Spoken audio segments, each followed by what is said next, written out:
Izdzirdot vārdu Lieldienas, ikvienam ir skaidrs, kas tie ir par svētkiem un ar kādām tradīcijām tie saistās. Bet kā tad gadsimtu gaitā veidojušās Lieldienu tradīcijas? Kas ir šo svētku simboli un kā Lieldienas atzīmē Latvijā un citur pasaulē? Par to mūsu nākamajā sižetā. Lieldienas svinēšanas paradumi mūsdienās visbiežāk veidojas no tā, ka kopā saplūst trīs tradīcijas – pagānu, jūdeiskā un kristīgā.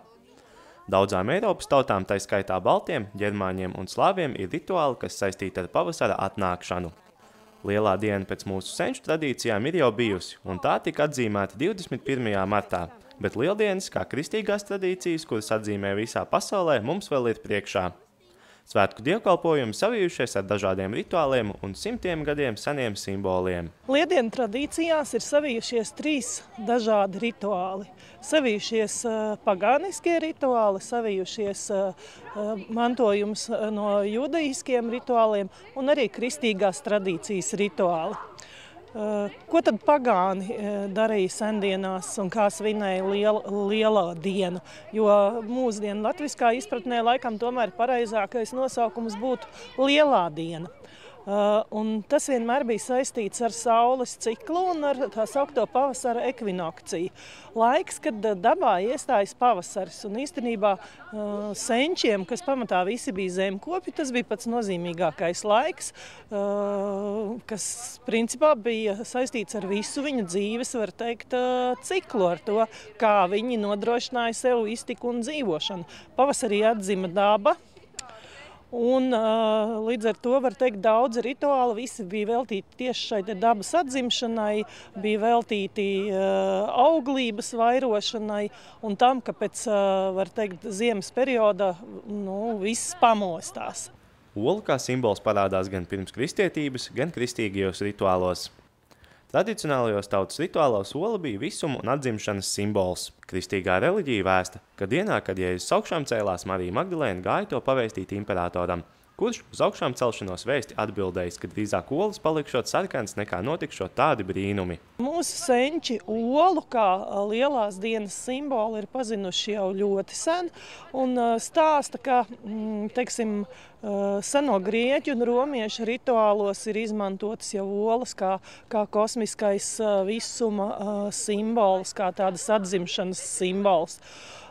Protams, pirmsākumos šīs olas nekrāsoja, tas ir ienācis vēlākos rituālos.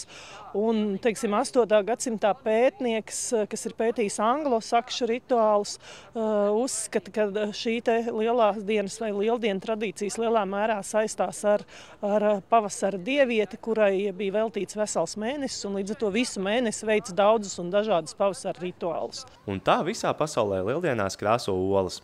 Bet citi rituāli dažādās valstīs atšķiras. Francijā baznīcas pušķo ar plaucētiem ziediem, konfektēm un cepumiem. Lieldienu simbols ir zvaniņš, bet olas bērniem liek koku zaros ligzdās. Vācijā gatavo lieldienu groziņus, kurus paslēpj dārzā, un bērni jau no rīta skrien tos meklēt. Gatavo arī lielus koka riteņus, kurus ripina no kalna un tad sadedzina, lai būtu veselība. Grieķijā, kad baznīcā lasot evaņģēliju piemin zemestrīci, šai laikā tiek taisīts troksnis. Jaunākie draudzes locekļi sit ar koka vālēm pa trepēm, bet vecākie trokšņo ar koka sēdekļiem. Lielā pasaules daļā tradicionālais simbols ir lieldienu zaķis vai trusis. Pirms tam tas sastopams pagāniskajās reliģijās, bet no 17. gadsimta jau sastopams arī kristīgajā ticībā. Bet kā tad lielo dienu atzīmējuši un atzīmē latvieši? Latvieši lielo dienu svin ap 20. un 21. martu, kad iestājas pavasaris.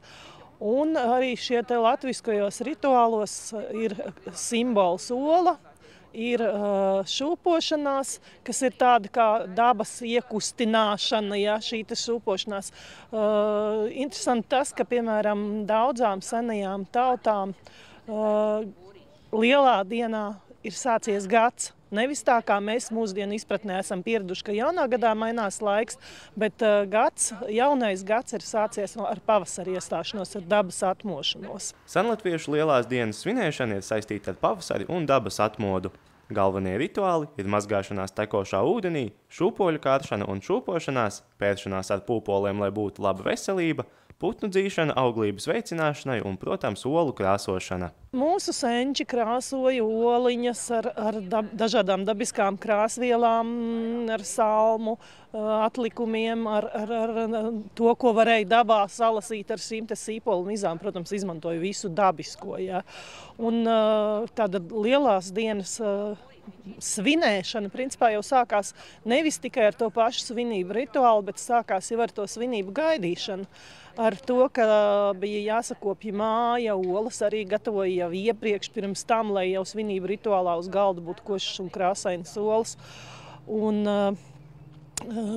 bija jākaršu poles, dziedāšana, iešana rotaļās, tās bija visas tādas lietas, kas arī saistītas ar lieldienu rituāliem.